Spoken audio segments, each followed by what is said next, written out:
এই যে দেখো জমি থেকে কত তরকারি আসছে আজকে। লাউ শেষ হয়ে গেছে না, এরপরও মোটামুটি আসে যতটুকু খাওয়ার মতো এবং বিক্রিও করা যায়। দেখছো? হ্যাঁ। তো এখন আলহামদুলিল্লাহ বেগুন 2 দিন পর আসবে। এবং এই যে দেখো একটা পিচ্ছি লাউ শেষ, গাছ তো শেষ, এর জন্য পিচ্ছি লাউ চলে এসছে। এই যে বেগুন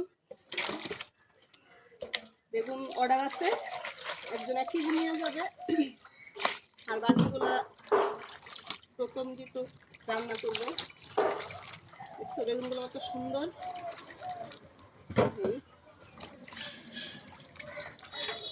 এই যে ধনিয়া পাতা, এখনো আমাদের আগে ধনিয়া পাতা শেষ হয়নি, আর নতুনগুলো এখন আমরা তুলতে পারিনি। পাশে থেকে কমেন্টে জানাবেন কেমন হয়েছে আমাদের বাগানের সবজি, বাগান না সরি, আমাদের জমির সবজি।